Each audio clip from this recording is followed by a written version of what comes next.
lain.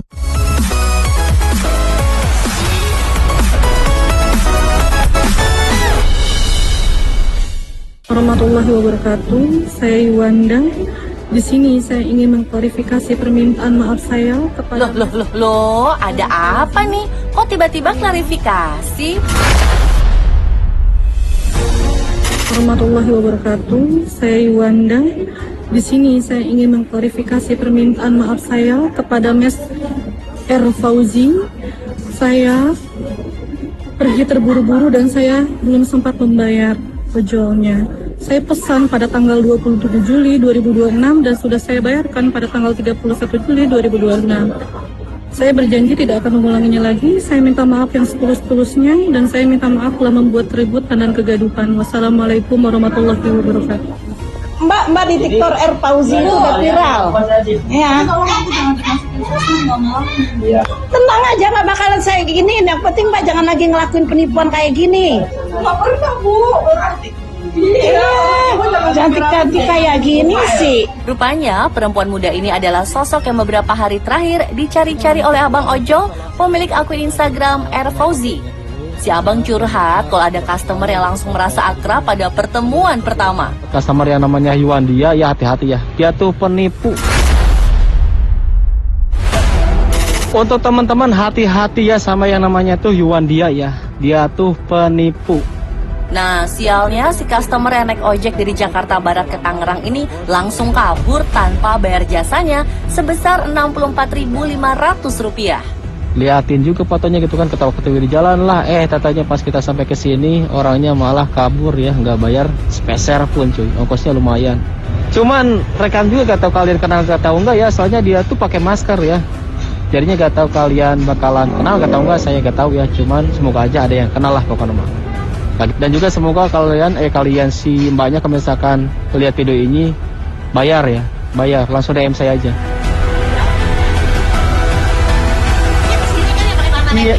Iya pakai masker. Karena video perburuannya viral dan jadi omongan netizen, perempuan muda ini pun muncul di kampung tempat terakhir kali Abang Ojol nurunin dia untuk nitipin uangnya. Iya, Mbak cantik-cantik tapi kayak gini. Ya, viral loh Mbak itu.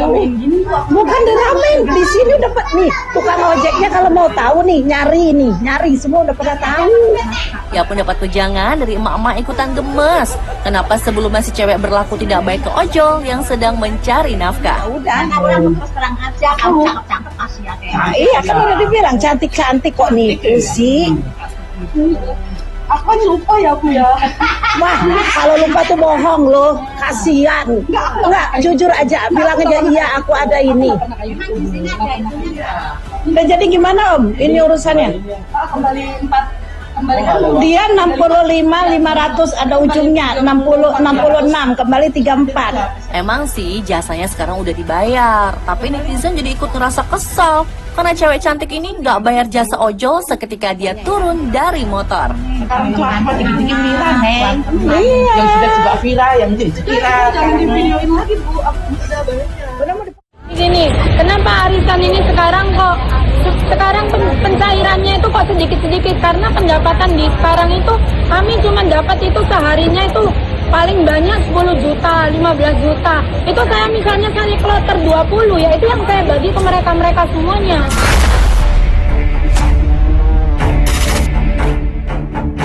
Ngomongin soal cewek cantik, ada lagi nih cerita dari Surabaya. Cewek dengan inisial KS ini memanfaatkan penampilannya untuk membuat orang-orang percaya kepadanya sebagai pengelola keuangan. Setelah berjalan selama hampir 2 tahun, ia tidak bisa membayarkan sejumlah uang yang dijanjikan dan mengakui kalau pemasukan uangnya tidak sesuai dengan jumlah yang harus disetorkan kepada para member. Dan tidak ada uang yang ada di AMI, semuanya kita cicil semua. Karena apa? Yang harusnya mereka bayar, mereka nggak bayar. Untuk pembayaran dipotongkan uang dalam, uang PL. Nah kan, begitu duitnya macet, baru deh ketahuan kalau ini bukan arisan biasa, tapi money game alias permainan uang dengan kedok investasi skema Ponzi dengan memutarkan uang dari member baru. Dan karena kan banyak member yang belum membayar arisan sehingga menyebabkan pencairan menjadi terhambat. Hey.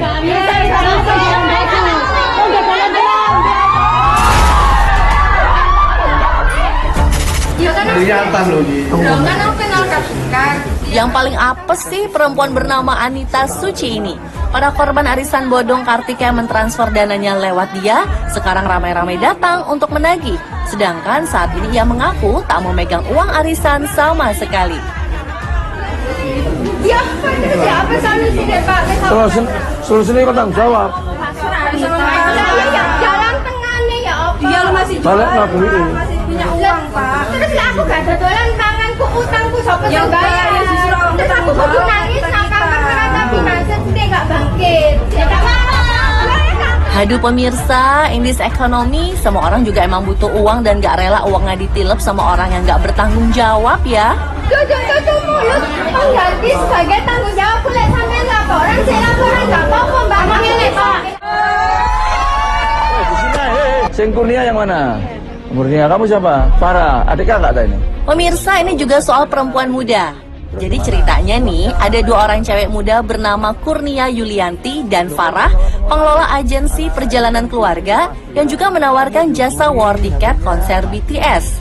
Nah, ketika gagal dapat tiket, ternyata uangnya nggak balik karena sudah dipakai untuk hal lain. Kurang lebihnya sekitar 400 sampai 500-an juta. Satu orang Total Bapak. total.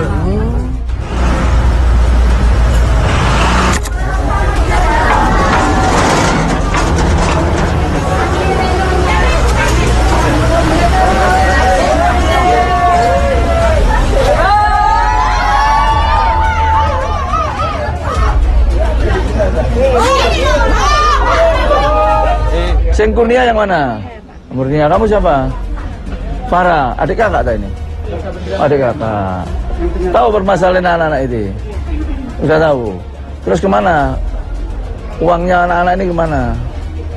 Ada salah pengelolaan Pak. Bisnis saya. Salah? Salah pengelolaan dengan bisnis saya. Salah pengelolaan. Loh, ikulah omongan klasik ikulah ngono iku. Ya gak iso to. Ini miliatan. Ya, soal miliatan itu tentunya uang yang tidak sedikit. Kira-kira iso baliknya duit arek enggak? Saat ini enggak bisa. Baliknya. Berarti usaha itu menggunakan dana anak-anak ini? Tidak semuanya. Loh lah iya artinya.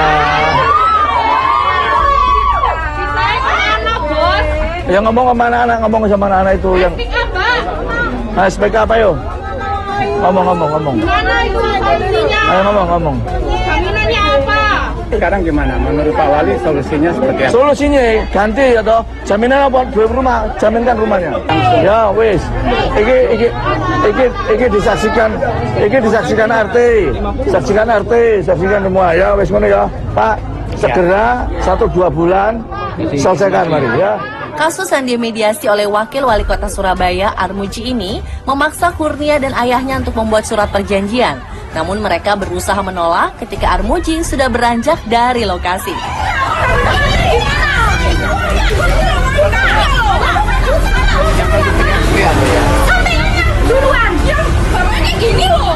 Wah, semoga uang para korban segera dikembalikan ya, pemirsa. Kamu nantang aku? Lo nantang aku? Direkam sama anak-anak? Terus bagian gue itu apa? Bagian gue mau duit, mas, saya mau apa? Adolanya.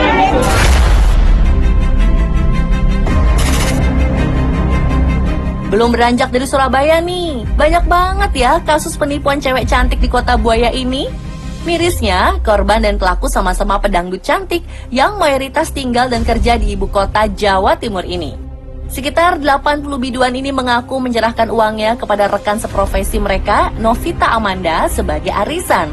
Ternyata ini tak lebih dari sebuah investasi bodong, karena uang member terus-menerus diputar dengan bunga besar. Ketika tak ada lagi member baru, ia tak bisa membayar modal yang sudah disetorkan, dan Novita pun menghilang. Novitanya di mana?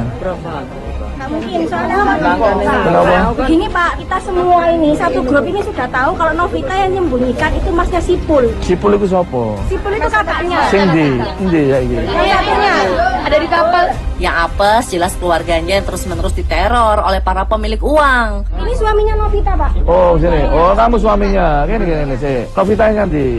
Kabur dari rumah, Pak. Oh, itu Novita itu. Iya, ini Pak.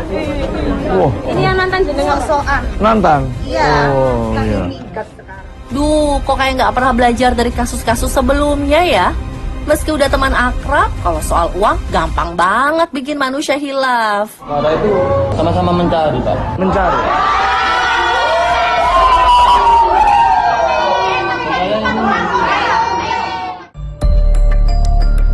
Nah, kalau ini benar-benar definisi memanfaatkan kecantikan buat nipu nih pemirsa. Cewek bernama Fabiola ini merupakan mantan artis FTV yang juga mantan istri dari penyanyi boyband terkenal Indonesia. Ternyata beberapa tahun terakhir hidupnya semakin berantakan. Puncaknya ketika pihak berwajib memberikan status tersangka karena ia jadi ujung tombak sindikat penipuan internasional. Fabiola merayu sejumlah orang untuk berinvestasi. Karena kecantol dengan kecantikannya, korban rela kasih uang untuk berinvestasi kripto yang sebenarnya tidak ada. Pemirsa, sadar atau tidak, apa yang menimpa mereka ini juga terjadi di sekitar kita. Kenapa ya umumnya orang lebih mudah percaya pada orang yang berpenampilan menarik secara fisik? Atau pemirsa mungkin juga pernah dengar, katanya kalau orang yang lahir dengan wajah ganteng atau cantik, setengah masalah hidupnya akan terselesaikan? Nah, biar nggak nebak-nebak atau berasumsi, yuk kita tanya aja sama ahli yang memang mempelajari perilaku, proses mental, dan fungsi jiwa manusia secara ilmiah. Oke, jadi kalau di psikologi itu ada istilahnya kita sebut halo effect. Jadi halo effect itu sebenarnya bias kognitif, jadi kesalahan berpikir sebenarnya yang dialami oleh manusia ketika dia tuh melihat orang lain, lalu karena satu kualitas positif gitu ya, misalnya dia ganteng atau dia cantik, jadi secara keseluruhan kemudian langsung menilai bahwa orang itu secara keseluruhan pasti positif. Pertanyaannya mungkin halo effect ini kenapa sih bisa terjadi gitu ya, kenapa orang cenderung kalau ngelihat orangnya ganteng, pasti dia baik, atau kalau cantik berarti dia pinter atau dia baik gitu, nggak mungkin lah dia melakukan hal yang salah gitu kan, karena manusia itu punya kecenderungan untuk mengambil jalan pintas, untuk mengambil keputusan. Nah, kita punya kecenderungan untuk ambil kesimpulan aja yang paling cepat, karena itu menghemat tenaga. Oh, kalau lihat dia cantik, udahlah biasanya pasti orangnya baik dan sebagainya. Wah, ternyata bener ya, pikiran kita bisa diperdaya sama muka orang yang ganteng dan cantik. Apalagi kalau orang yang punya privilege, berwajah rupawan, punya niat yang gak baik. Ada orang yang memang punya kecenderungan perilaku negatif. Yang pertama tuh narsisme, atau kayak orang sekarang sering sebut NPD gitu ya. Terus psikopati, jadi cenderung gak merasa bersalah, cenderung kayak pengen memang mengambil keuntungan dari orang lain gitu ya. Satu lagi tuh adalah Machiavellianism, jadi kayak pokoknya memang punya kecenderungan negatif untuk menyakiti orang lain. Nah, kalau dia punya keduanya, gitu kan, sadar tadi cantik, dia gunakan itu memang karena dia pengen manipulasi orang lain untuk keuntungan sendiri. Nah, itu yang mungkin menghasilkan perilaku seakan-akan menggunakan kecantikannya untuk menipu. Jadi jangan lupa juga ada istilah don't judge a book by its cover, alias jangan menilai seseorang hanya dari penampilan luarnya saja ya.